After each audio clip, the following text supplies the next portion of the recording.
हाँ जी नमस्कार। कल जब हम यहाँ आए तो भीड़ के कारण वीडियो की शुरुआत नहीं कर पाए थे, तो लगा आज फिर आया जाए और आराम से आपसे बात करते हुए आपको कल की कहानी सुनाई जाए, आगे की कुछ बात बताई जाए। 26 जनवरी 2025 को जब भारत अपना 76वां गणतंत्र दिवस मना रहा था, वो दिन जो हमारे संविधान की अहमियत और लोकतांत्रिक गणतंत्र की यात्रा को याद करने का हमें मौका देता है। 1947 में स्वतंत्रता प्राप्ति के बाद 1950 में हमारे पास एक संविधान आया, जिसने न सिर्फ हमें एक नई शासन व्यवस्था दी, बल्कि हमारे अधिकारों और कर्तव्यों को भी स्पष्ट रूप से निर्धारित किया। संविधान ने हमें समानता, स्वतंत्रता और धर्म की स्वतंत्रता, तमाम अधिकार दिए और एक दिशा दी कि हम न्यायपूर्ण समाज बनाने की ओर बढ़े। लेकिन इस वक्त कुछ सवाल जो बार बार कौंधते हैं कि क्या हम सचमुच इन अधिकारों का पूरी तरह से अनुभव कर पा रहे हैं? क्या हर भारतीय को वह समानता, स्वतंत्रता मिल रही है जिसका संविधान ने वादा किया था?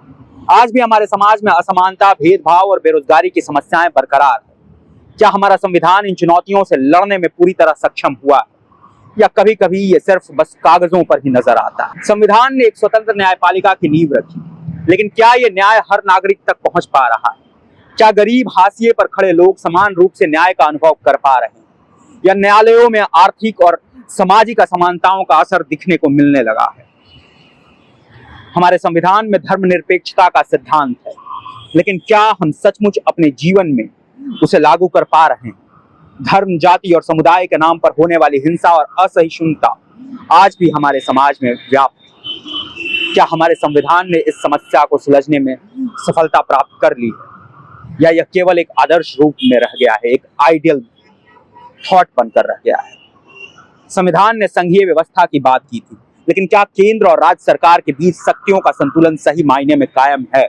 क्या राज्य को अपनी आवाज सही तरीके से सुनाई देती है, या केंद्र के हाथ में अधिक शक्ति आ चुकी है? इस गणतंत्र दिवस पर हमें न केवल अपने संविधान की सराहना करनी चाहिए, बल्कि यह भी सोचना चाहिए था कि क्या हम उस भारत के निर्माण में सफल हो पाए जिसकी कल्पना हमारे संविधान निर्माताओं ने की थी? क्या हम अपने लोकतंत्र को और बेहतर बना सकते हैं, ताकि हर नागरिक को वह अधिकार और वह अवसर मिले जिनके लिए संविधान में संघर्ष किया गया?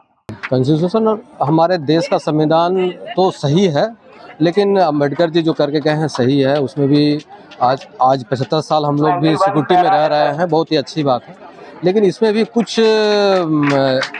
कुछ बदलाव जरूरी भी है, जिसको और सख्त किया जा सके। किस तरीके के बदलाव? इस तरह के बदलाव है जैसे कि आपको देखिए हमारे कंट्री में जैसे बाहर से जो भीतर आ जाते हैं, जैसे बांग्लादेश हुआ या पाकिस्तान से, तो इसमें कोई स्ट्रिक्ट लॉ नहीं है। आज देखिए कि अदर कंट्री में आप देख लीजिए, फ्रांस है, जर्मनी है, अमेरिका है, वहाँ पर जो बॉर्डर है, बॉर्डर में बहुत स्ट्रिक्ट लॉ है।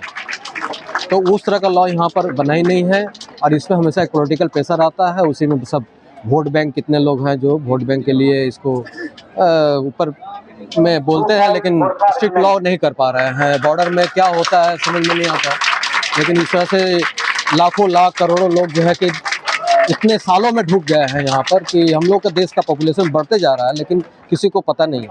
वेस्ट बंगाल में तो सबसे ज़्यादा है, आसाम में भी है, बहुत जगह है, पर वो तो संवैधानिक बात नहीं है, वो तो राजनीतिक चीजें हुई। हाँ, लेकिन संविधान में उस तरह का बदलाव होना चाहिए, जैसे कि लॉ में कि यहाँ इस तरह से जो भी आएंगे, जैसे कि एनआरसी और सीए, ये अदर कंट्री में है, लेकिन हमारे देश में अभी तक लागू नहीं किया गया है। इसको लागू करना चाहिए, जो कि बहुत ही अच्छी बात होगी, जो कि अदर्स कंट्री में आप देख लीजिए संविधान में है ये। और वन कंट्री वन लॉ सभी जगह है। एक देश में एक एजुकेशन होना चाहिए, एक देश में एक एजुकेशन लॉ, जिससे सीबीएसई, आईसीएसई डिफरेंट है, हर एक स्टेट गवर्नमेंट का अलग अलग है, वैसा नहीं रहना चाहिए। इस तरह से हम लोग जब कंपटीशन में जाते हैं तो कहीं पर लिखा रहता है कि सीबीएसई का सिलेबस है, कहीं पर आईसीएसई। ये जो है कि अपने आप को पिछड़ा महसूस करता है कि स्टूडेंट उस समय 75 ईयर 76 में हम लोग एंटर कर रहे हैं। उस कॉन्स्टिट्यूशन में जो महिलाओं के लिए लिखा गया है, उसमें से कुछ मिल भी रहा है कि सिर्फ लिखा गया है? नहीं, I think Mamata Banerjee is doing a fab job. काफी कुछ सुविधाएं महिलाओं के लिए उपलब्ध की गई है जो पहले नहीं की जाती थी, और मुझे लगता है हाँ, Beti Padhao Beti Padhao is also getting into constitution which is very good. I think वो सारी चीजें ठीक है, बट घर के तौर पर स्पेशली महिलाओं को जो स्थिति है क्या आपको बेहतर दिखती है इन 75 सालों में? हाँ जी, मुझे लगता है कि काफी कुछ रूल्स और रेगुलेशन ऐसे लाए गए हैं जिनके चलते घर की स्थिति काफी बेटर हो रही है महिलाओं के लिए, बट अभी भी पूरी तरह नहीं हुई है। तो I feel there is lots more to it. और आप इनके लिए क्या देख रही हैं? एक ब्राइट फ्यूचर, बट मुझे लगता है कि सबको साथ मिलके और भी कोशिश करनी चाहिए कि बच्चे और भी women would feel more safer in Calcutta after lot of cases that are happening in Calcutta. आज का जो फैसला आया I was coming to that only. वो फैसले से मैं खुश हूँ, लेकिन मुझे लगता है कि फैसला बहुत पहले आ जाना चाहिए था और ये चीज और होनी ही नहीं चाहिए थी जितनी हुई है। सबसे पहले तो मैं आपको बोलूंगा कि ये बुक नहीं है, this is the foundation on which our country stands. तो आपको लगता है कि उस फाउंडेशन में अभी भी इतनी ताकत है? इसी ताकत में 150 करोड़ लोग उस पर बस रहे हैं, उस पर विश्वास कर रहे हैं। 150 crore one of the largest economies, population दिन रात उसी को सोच रहा है, उसी पे बात कर रहा है, उसी पे उसकी जिंदगी टिकी है। आज आपका मेरा जो फ्रीडम है वो उसी कॉन्स्टिट्यूशन के कारण है। अगर वो कॉन्स्टिट्यूशन नहीं होता तो from top to down, left to right, Kashmir से कन्याकुमारी कोई इक्वालिटी नहीं रहा था। Article 14 it talks about equality not only between men to man, men to women. वो कॉन्स्टिट्यूशन के कारण ही है। और वो जो आपका राइट है वो सुप्रीम कोर्ट, कोई सरकार आपको रोक नहीं सकता। So I will again want to correct you. I'm sorry, but it is not a book. It is the foundation on which you stay. You live, you breathe, you eat. इन 75 सालों में हम लोग कितने आगे आए, कितने पीछे रहे, कहाँ लैग कर गए, कहाँ बढ़िया किए? देखिए, I will not talk about the lacks. आज हर एक समाज में, हर एक इकोनॉमी में अप डाउन होता रहता है। शेयर मार्केट में भी ऊपर नीचे होता है। खाली हमारा उम्र बढ़ता है, वो कभी कम नहीं हो सकता। बट हर जगह अप्स एंड डाउन होता है, उसे सुधारना सबका कर्तव्य है। Every state is working for changing the economy, doing the betterment for the society. हमारा थिंकिंग चेंज हो रहा है, हमारा एनवायरनमेंट चेंज हो रहा है। That is because जागरूकता बढ़ रही है। You talk about any field in terms of defense, in terms of education, in terms of fooding, सब जागरूकता बहुत बढ़ रही है। And that is what the Constitution stands for. आपको जानकारी मिलनी चाहिए। पुराने समय में availability of knowledge was a problem. अब एजुकेशन इतना बढ़ चुका है, लोग पढ़ रहे हैं, समझ रहे हैं, उसके कारण चेंज आ रहा है। सो ये चेंज आता रहेगा and that is for good. The only thing that is permanent is change. Ma'am ने कहा कि इसके लिए ब्राइट फ्यूचर देख रही है। आपको लगता है कि ब्राइट फ्यूचर इस कंट्री में एजुकेशन सिस्टम और तमाम चीज़ों में पॉसिबल है? एकदम, एजुकेशन बहुत अच्छा है हमारे कंट्री में और ये आगे और अच्छा होगा। एंड जो सिचुएशन हमारे ग्रैंड पेरेंट्स ने देखा, हमारे पिताजी ने देखा, जो मैंने देखा, हमारे बच्चे उसको और ज़्यादा अच्छे देखेंगे। एजुकेशन बहुत चेंज हो गया। एक समय मोबाइल की अवेलेबिलिटी नहीं थी, आज AI, चैट GPT, ये सब चीज़ और आगे बढ़ना है। सो इनका बहुत ज़्यादा ब्राइट फ्यूचर है। हाँ, समय के साथ हमें अपने आप को अडाप्ट करना होगा।